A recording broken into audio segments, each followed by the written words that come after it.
네, 마태복음 11장, 지난 시간에 10장에 이제 10장까지 다 했죠. 10장에서는 예수님께서 천국복음과 연관해서 설교를 하신 부분이고요. 그래서 10장에는 천국복음에 대한 귀한 교리들이 많이 나와 있어서 좀 어려운 부분들이 많이 있었죠.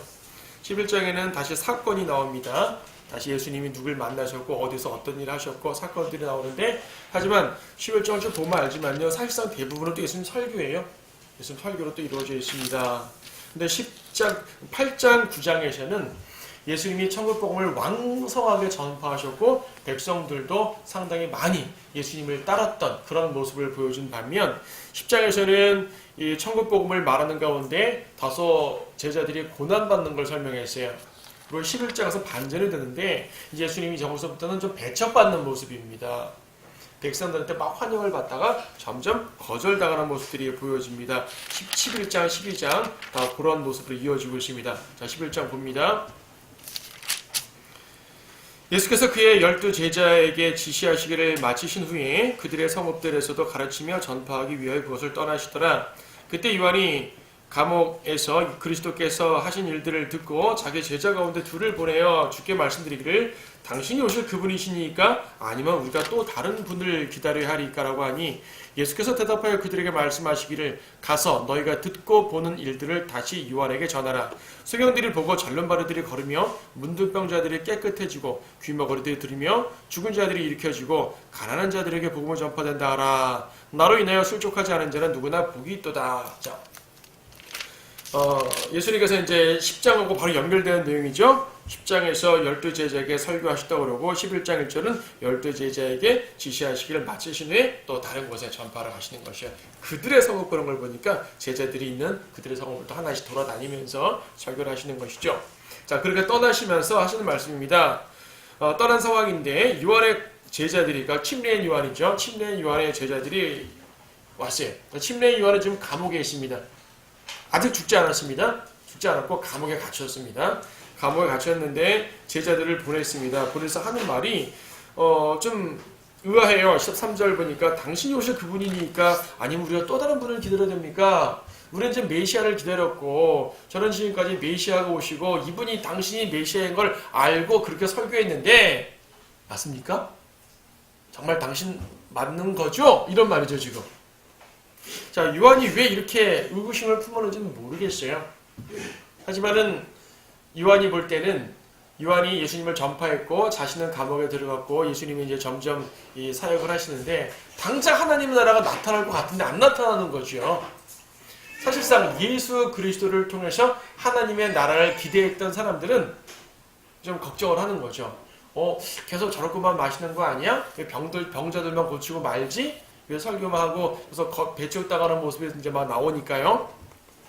예수님께서 말씀하시는 것은 오케이, 내가 그리스도 맞아, 걱정 마, 이렇게 말씀하지 않으시고 상징적으로 말씀하셨어요. 뭐라 말씀하셨습니까? 5절에 있는 것처럼 소경들이 보고 절름발이들이 걸으며 문둥병자들이 깨끗해지고 귀머거리들이 들으며 죽은 자들이 일으켜지고 가난한 자들의 복음 전파된다, 이렇게 말해. 제자들은, 요한의 제자들은 아니 뭐 yes or no 이 대답을 해주셔야 될 거 아니겠어요? 안 해주신단 말입니다. 하지만 요한은 알아들은 거예요. 이 말을 가지고 알아들은 거예요.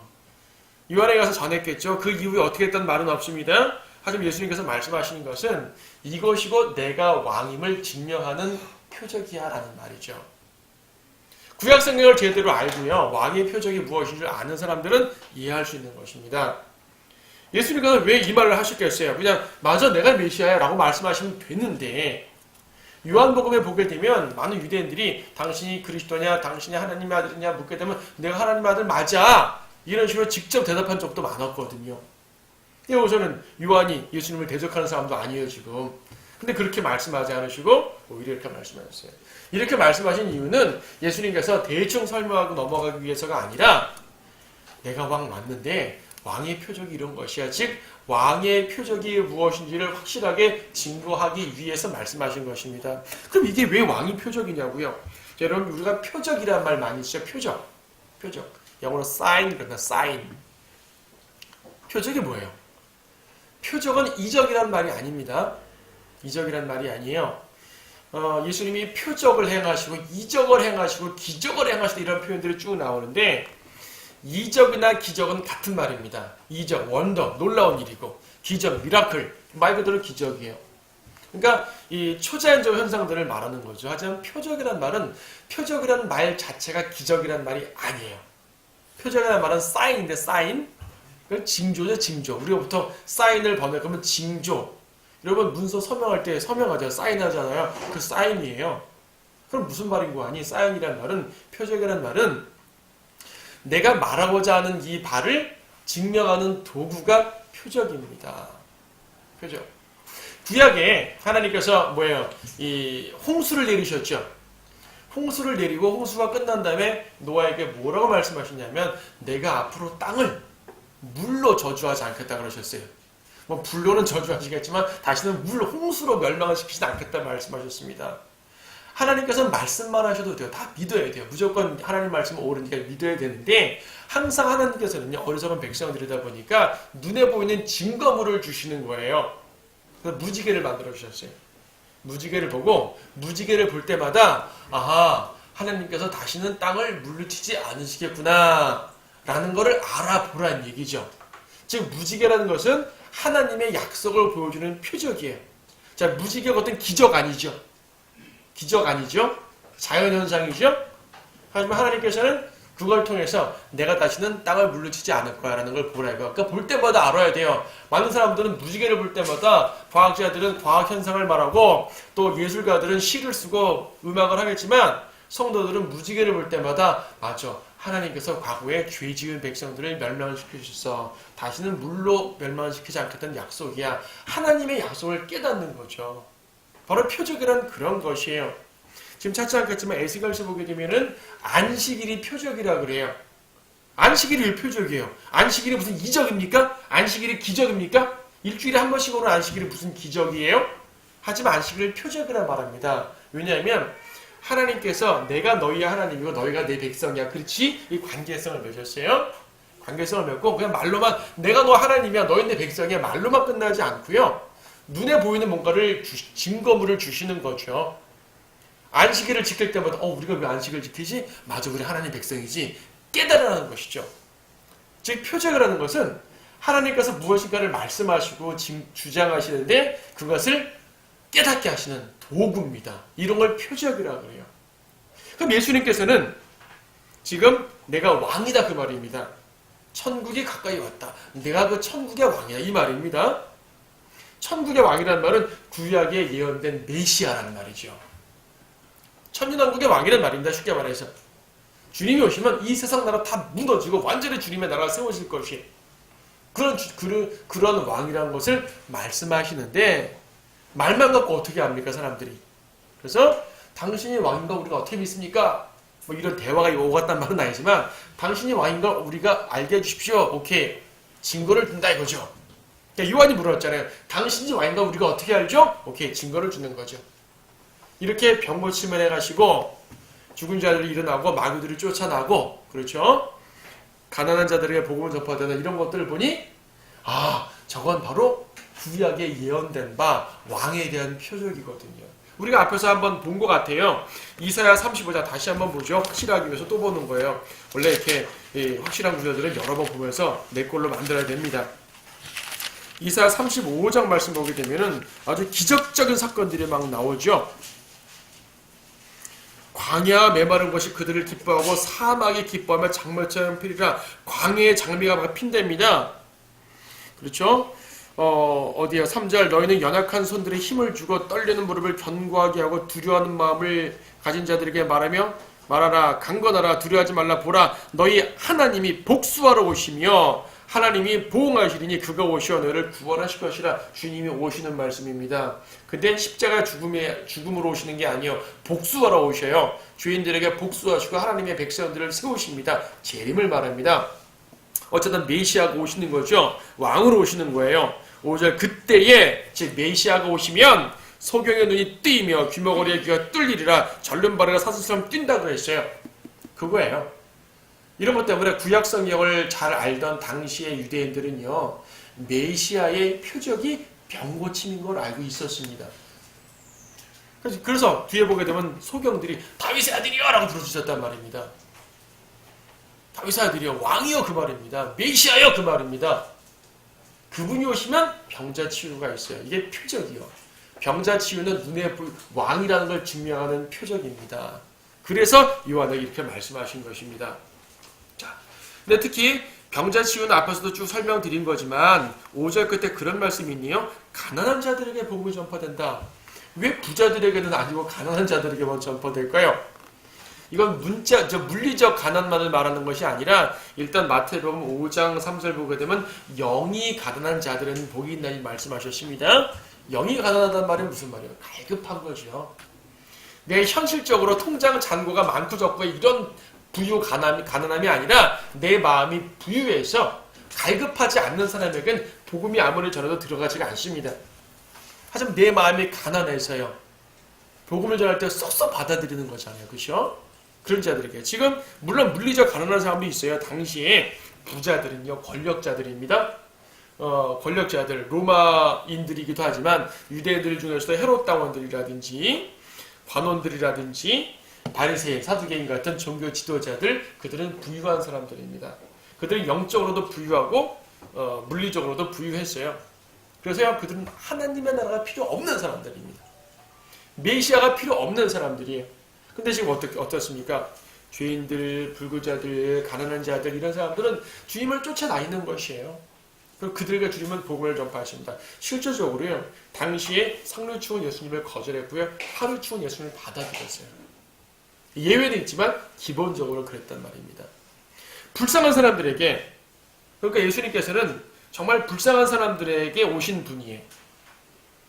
불쌍한 사람들을 거절하는 것은 예수님의 뜻이 아니란 얘기죠. 가련하고 헐벗은 사람들은 예수님께서 항상 신경 쓰시는 사람들인 것입니다.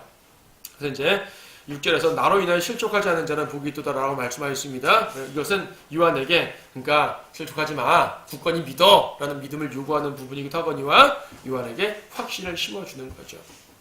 7절부터는 이제 요한에 대해서 군중들에게 설교를 하십니다. 요한의 제자들이 왔다 가니까 요한이 또 주제가 된단 말이에요. 근데 이 주제 내용을 봅시다. 그들이 떠나자 예수께서 무리에게 요한에 관하여 말씀하기 시작하시더라. 너희가 무엇을 보려고 광야에 나갔더냐?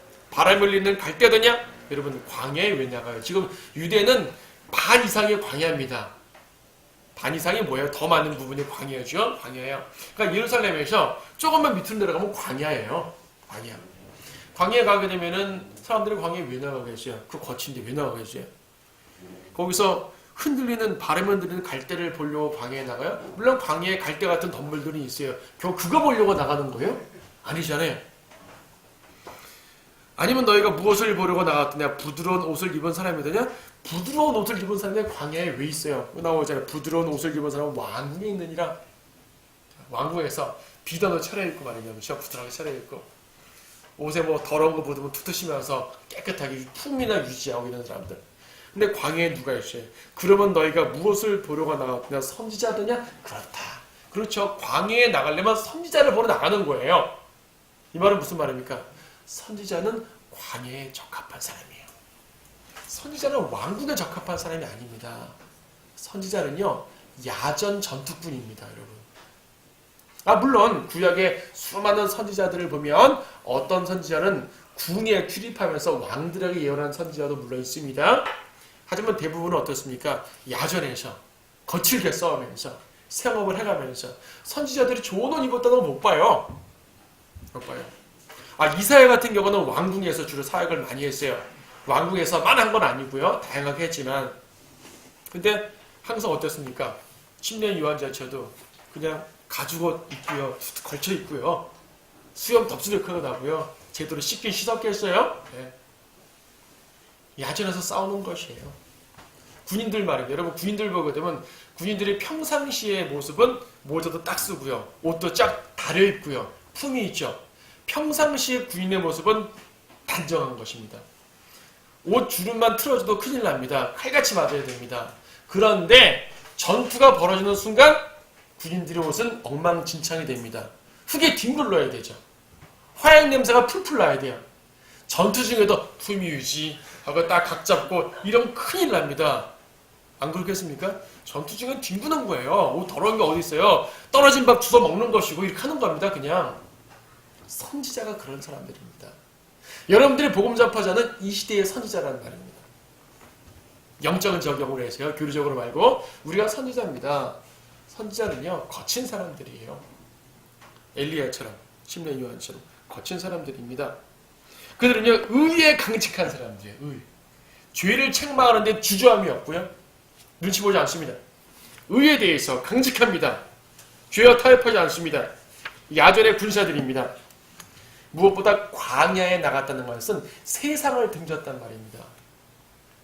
선지자는 광야에 있고요.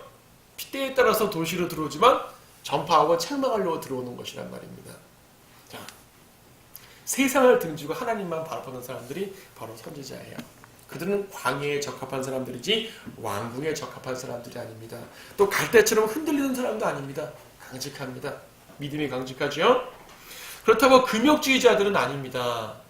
사람들은 침례 요한이 당시에 광야에 거했던 에세네파 금욕주의자다 라고 말하는데 그런 확실한 증거는 없습니다. 그렇게 말할 뿐이죠.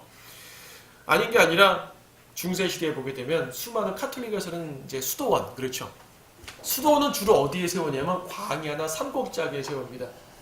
사람들과 떨어지죠. 그러니까 도시와 떨어지는 건 좋은데 그렇다고 자기 금욕을 합니다. 모든 것들을 절제 않는 삶 자체는 좋지만요. 육신적인 금욕을 통해서 육신을 통해서 자기가 영적으로 만족하는 겁니다. 그건 아니죠. 선지자는 그런 걸 말하는 것이 아닙니다.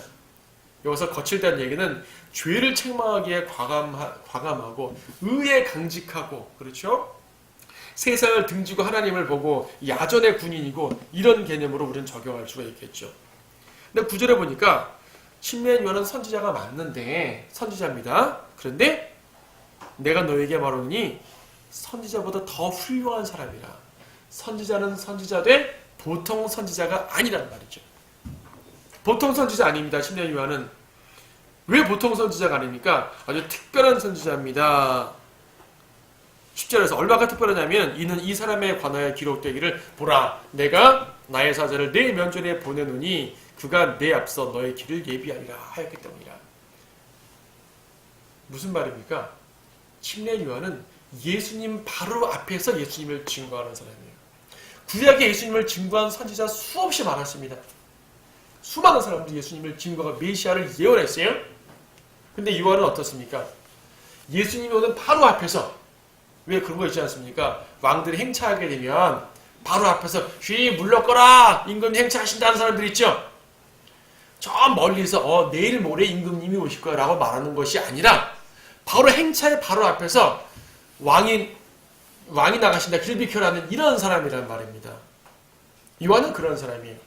즉 메시아를 눈으로 직접 본 사람입니다.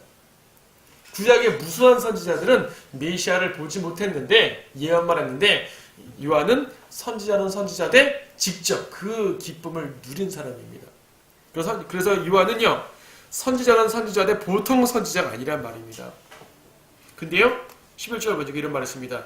진실로 내가 너희에게 말하노니 여자에게서 태어난 사람 가운데 침례인 요한보다 더 큰 사람은 일어난 적이 없었느니라.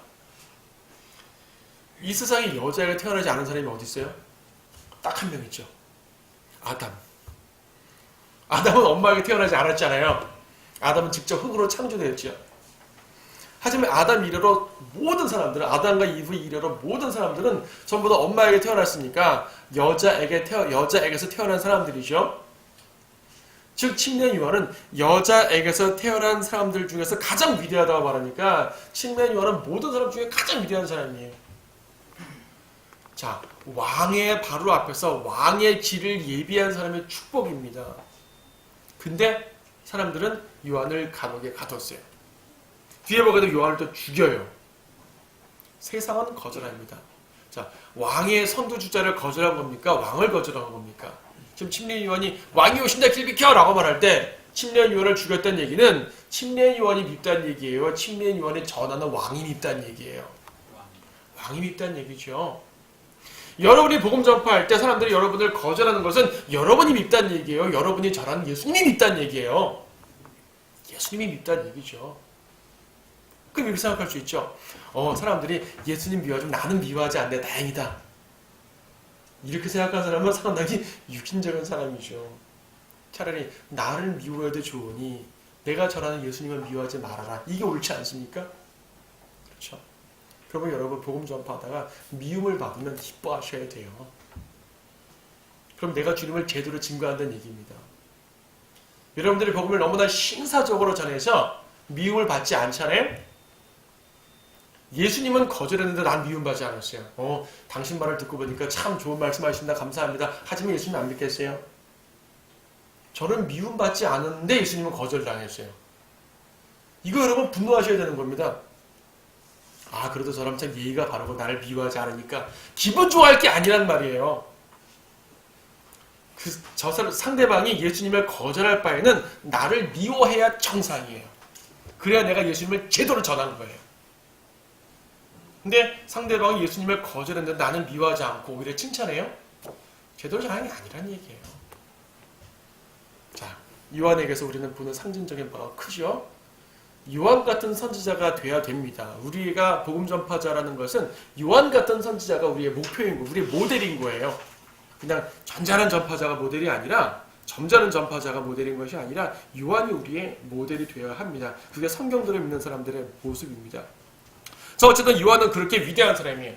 모든 이 사람들, 즉 여자에게서 태어난 사람보다 가장 위대한데, 그런데요, 어떻습니까?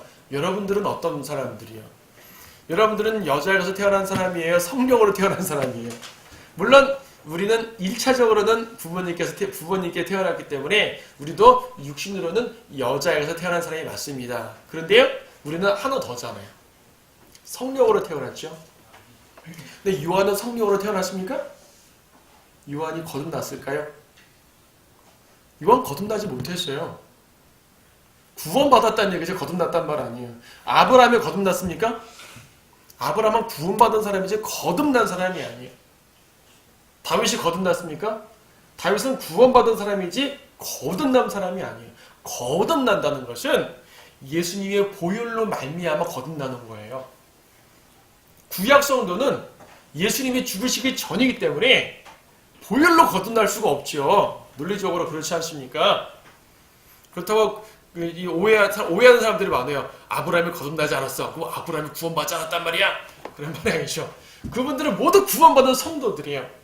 하지만 신약 성도와 같은 성령의 거듭남은 아니란 얘기죠.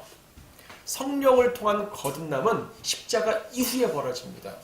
그러므로 침례 요한은 거듭나지 않은 사람 중에서 가장 위대한 사람이고요. 여러분들은 침례 요한보다 더 위대한 사람들이 되는 거예요. 그러니까 그 사역에 대해서 말하는 것이 아니라 그 우리의 본질에 대해서 말하는 거죠. 그리스도의 몸이라는 얘기예요. 침례 요한은 그리스도의 몸이 아니에요. 우린 그리스도의 몸이에요. 이 11절의 앞부분은 구원받은 성도들이 침례 요한보다 우월한 거죠. 그 본질에 있어서는 우리는 그분의 신부고 그분의 몸이고 거듭났고, 요한은 구원받은 위대한 선지자지만은 그분의 신부도 아니고 몸도 아닌 거예요. 그래서 여자에게서 태어난 사람 중에서 가장 위대하다. 즉 구약까지 중에서 가장 위대한 선지자인 거죠. 근데 11절 뒷부분 보니까 또 천국이라는 개념이 또 달라요. 또 그러나 천국에서는 가장 작은 사람도 그보다 큽니다. 자, 이것을 하나님의 나라로 적용하게 되면 아까 말한 것과 똑같은 거예요. 우리는 하나님 나라 백성들이니까 당연히 요한보다, 아무리 가장 작은 사람도 요한보다 위대하죠.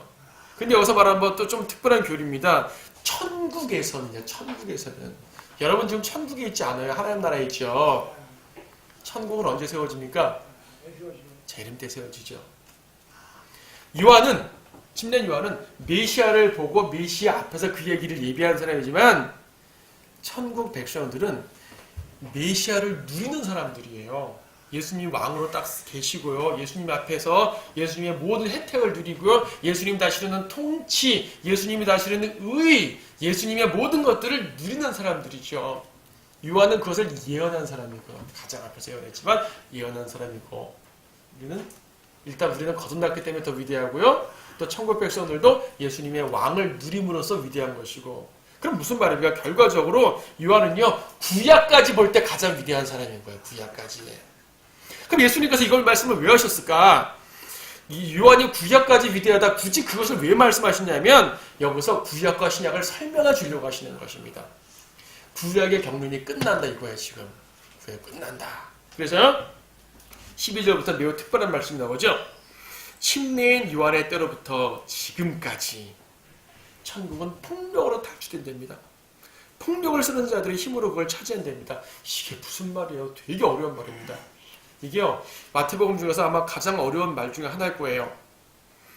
자, 개역성경에는 이 말이 어떻게 되어 있냐면 천국은 침노하는 자가 차지한다라고 되어 있습니다. 침노하는 자가 차지한다. 대부분의 설교자들이 침노하는 자가 차지한다는 말을 어떻게 설명하냐면 침노하듯이 열심히 찾고 차지해야지 차지한다고 생각합니다. 천국은 우리가 차지해야 되는 곳이에요. 그들이 볼 때. 근데 그 사람들은 대부분 천국과 하나님 나라를 구분 못하니까 천국을 우리가 죽어서 가는 하늘나라로 생각하거든요. 천국을 구원과 동일시하게 봅니다. 천국을 구원과 동일시하게 말하면서 그 천국을 힘써 차지한다 그래요. 그럼 행위 구원이에요? 은혜 구원이에요? 행위 구원이죠. 개혁성경에 침노하는 자가 찾는다고 말함으로써 또 천국과 하나님 나라를 구분하지 못함으로써 이 사람들은 행위 구원을 전하고 있는 것이에요. 자기들은 은혜의 복음을 전한다고 하지만 사실상 마태복음 이 부분에 와서는 무너져 버리는 것이 행위 구원을 전하게 돼요. 열심히 믿고 차지하듯이 주님의 사역을 차지하고 더 따내고 노력함으로써 천국을 차지한다. 어떻게 노력으로 천국을 차지해요? 노력으로 구원받습니까? 아니죠. 구원은 믿음으로 받습니다. 그럼 이 말은 무슨 말입니까? 일단 여기서 말하는 천국이 하늘나라를 말하는 것이 아니죠. 이 천국이 뭐라 그랬어요? 메시아 왕국이에요. 메시아 왕국. 근데 지금 어때요? 침례인 요한의 때로부터 지금까지. 지금이 언제죠? 예수님 사역하는 동안이죠? 밑에 도표 보십시오. 침례인 요한 전까지는 구약이었고 13절 나오네요. 모든 선지서와 율법은 요한까지 예언한 것이라. 자, 도표 보면은 모든 선지서와 율법은 구약입니다. 근데 구약의 끝이 뭐라고요? 침례인 요한까지 예언한 거랍니다. 요한까지가 구약입니다, 지금. 그리고 요한부터 지금까지. 지금은 뭐예요? 초림 당시 예수님이 설교하던 당시 말하는 것이에요. 십자가까지입니다, 말하자면 약간의 과도기를 말하는데요. 이 예수님이 초림 때 천국을 전파하던 그때에 이 천국이 지금 폭력으로 탈취되는 거예요, 지금. 이 천국은 누구의 왕국이요? 예수님의 왕국이죠. 예수님이 왕이시고 천국을 전파합니다. 근데 이 천국을 탈취합니다. 폭력으로. 누가? 왕을 거절하는 사람들. 구체적으로 말하면 바리새인들, 사두개인들, 제사장들, 이런 종교 지도자들을 말해요. 구체적으로 말하면. 하여튼 포괄적으로 말하면 유대인들을 거절한 거죠. 예, 거절합니다. 특히 종교 지도자들은 자기들이 이 왕국의 왕인 거예요. 말로는 구약 율법을 전파하고 설교하고 성경을 가르친다 하지만 사실은 자기들이 주인인 거예요. 자기들의 이 주인을 내려놓기 싫은 것입니다. 바리새인들은 항상 백성들이 지도자였고 존경받는 지도자였거든요. 예수님이 딱 오셔가지고 그거 가짜야, 내가 진짜 왕이야 하니까 예수님을 미워하는 게 바리새인이죠. 백성들은 예수님을 안 미워했습니다. 바리새인들이 예수님을 미워했습니다. 왜? 자기들의 자리를 뺏으니까. 바리새인들이 볼 때 예수님은 자기들 자리를 뺏는 사람이라는 얘기죠. 그래서 절대 안 돼. 예수를 받을 수 없어. 우리는 저 사람을 왕으로 인정할 수 없어. 거절하는 거죠. 그래서 예수님이 전하는 그 천국을 그건 우리 거야! 뺏는 겁니다. 즉 여기서 천국의 폭력으로 탈취된다는 말은 예수님 당시에 예수님을 거절하는 사람들에 대한 묘사예요. 하늘나라를 열심히 차지한다는 말이 전혀 아니고요. 무슨 말씀인지 알죠? 예. 참고로 거기 이제 누가복음 16장 16절 말씀을 보십시다. 누가복음 16장 16절 말씀 뭐라고 나왔냐면 이렇게 말씀합니다. 비슷한 말씀인데 좀 달라요.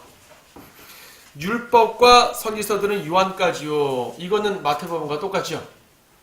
율법과 선지서들은 요한까지요. 이건 마태복음과 똑같습니다. 근데 그 뒤에 묘사가 다릅니다. 그 후로는 하느님의 나라가 전파되어 사람마다 그 안으로 밀고 들어가느니라 그랬어요. 이것 때문에 사람들이 혼동돼요. 마태복음 13장, 11장과 누가복음 16장을 비교해 보니 둘 다 율법과 선지서들이 요한까지를 말합니다. 그 뒤가 문제입니다. 누가복음은 하나님 나라 전파되는데 마태복음은 천국이 나오고, 누가복음에는 사람마다 그 안을 밀고 들어가는데 마태복음은 거절당해요. 그러니까 혼동되는 거죠. 자, 돌표를 보면 명확해집니다. 돌표를 보세요. 돌표에서요, 마태복음은 지금 구약과 초림 당시를 묘사하는 거고, 여기 초림당 지금이라고 말하는 이 부분 있잖아요. 예수님 초림당 3년 동안 요 당시는 과도기예요. 과도기. 구약과 신약의 과도기입니다. 근데 마태복음은 이 과도기를 중점 맞춰서 설교하신 거고요. 누가복음은 이 과도기가 안 나와 있어요. 누가복음은 구약과 신약만 말씀하고 있는 것입니다. 요한까지는 구약이고, 신약이 되면 수많은 사람들이 구원받고 하나님 나라에 들어간다 그 말입니다.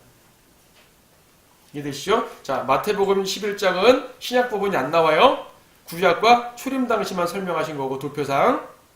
누가복음 16장은 초림 당시 지금 이 부분은 설명을 안 하고 계셔요. 안 하고 구약과 신약만 설명하고 있습니다. 누가복음은 구약 신약의 개괄적 설명이고, 마태복음에서는 그 과도기를 집중적으로 다루는 것이에요. 지금 예수님이 거절된다는 그 부분을. 자, 이 차이를 도표를 보면 확실하게 이해할 수 있겠죠. 그래서 이제 14절에 말씀하죠. 만일 너희가 그것을 받을 의향만 있다면 오기로 되어 있는 엘리야가 바로 그 사람이라. 누구? 침례 요한. 침례 요한이 엘리야랍니다. 엘리야는 이사야서에 보게 되면, 또 말라기에 보게 되면 왕의 선두주자, 그렇죠? 왕이 오시기 전에 미리 길을 예비하는 사람입니다. 침례 요한입니다. 그런데 조건이 있지 않습니까? 만일 너희가 그것을 받을 의향만 있다면이에요. 유대인들이 천국을 제대로 받아들이면, 예수님의 복을 받아들이면 요한은 엘리야가 되는 거예요. 그리고 예수님 왕으로 딱 등장하는 것이죠. 구약이 예언이 되어 있잖아요. 왕의 선두주자가 있고 왕이 떠오시는 게 이 구도가 딱 맞아요. 근데 유대인들이 요한을 거절했잖아요. 아니, 예수님을 거절했잖아요. 거절하니까 요한은 엘리야가 못 된 거예요. 지금 엘리야가 돼야 되는데 왕으로 임하지 못하셨으니까 엘리야가 안 된 거죠. 그래서 조건적으로 말한 거죠. 너희가 받을 의향만 있으면 엘리야가 되는 거예요. 결과적으로 못 받았죠? 그래서 요한은 뭐가 됩니까? 그래서 누가복음 1장 17절에 특별한 표현이 나옵니다. 그는 엘리야의 영과 능력을 가지고 왔다. 침례 요한은 엘리야가 아니에요. 엘리야의 영과 능력을 가져온 엘리야의 예표가 되는 사람입니다. 그런데 이 사람이, 유대인들이 왕국을 받아들이게 한다면 이 사람은 엘리야가 되어버리는 거예요. 그냥. 그렇죠. 그래서 이제 초림과 재림 때의 상황이 너무나 유사합니다. 초림 때에도 왕의 선두주자가 있고 왕이 오셨어요. 근데 거절됐어요. 재림 때도 왕의 선두주자, 즉 엘리야가 오고 주님이 오시게 될 겁니다. 초림 때는 거절당했기 때문에 재림 때 한 번 더 기회가 있는데, 재림 때는 더 이상 거절하지 못하고 될 것입니다. 우리는 지금 초림과 재림 사이에 있는 것이에요. 우리는 지금 누가복음 16장처럼 하나님의 나라에 밀려 들어가는 것입니다. 여러분, 밀려 들어왔어요. 천국은 딱 오는 거고요. 하나님의 나라는 이미 있는데 우리가 들어가는 거예요. 천국은 확장되는 게 아닙니다. 하나님의 나라는 확장됩니다. 막 밀려 들어가는 것입니다. 예수님 당시에 12 제자들이 구원받고 더 구원받고 더 구원받고 3,000명이 교회에 들어오고 사도행전에 막 그러죠. 이방인 교회가 생기고 오늘날 수억 명의 사람들이 하나님 나라에 들어와 있습니다. 더 전파해야 되죠. 그래서 여러분들이 복음 전파하는 것은요, 일종의 정복 전쟁입니다. 하나님의 나라를 확장시키는 거죠. 여호수아가 가나안 땅 하나하나를 차지한 것처럼 여러분들이 차지해 나가는 것이에요. 근데 그것이 남의 걸 뺏는 정복 전쟁이 아닙니다. 원래 주님의 건데 차지하는 것이에요. 되찾아오는 거죠. 독립운동 같이 되찾아오는 겁니다. 그것이 바로 하나님의 나라. 여러분들이 하나님의 나라의 선지자인 셈입니다. 말하자면. 그래서 여러분 복음 전파를 하셔야 되는 것이에요. 복음 전파할 때 꼭 거리설교를 하라는 말이 아니에요. 각자의 역할 속에서 할 수 있는 한 무조건 하셔야 되는 거죠. 그것이 바로 침례 요한처럼 광야의 선지자가 되시라는 말씀입니다. 오늘 우리는 이것을 통해서 이와 주를 통해서 어떤 이제 이 교리적인 설명을 했지만 궁극적으로 주님이 우리에게 요구하시는 바는 무엇입니까? 무엇을 보러 광야에 나갔더냐? 선지자더냐? 오케이, 선지자다. 주님 우리에게 바로 이 광야의 선지자의 역할을 요구하십니다. 그 역할을 통해서 하나님 나라를 위한 군사로서 이제 그 주님께 헌신하고 순종하시는 여러분들이 되시기를 바랍니다.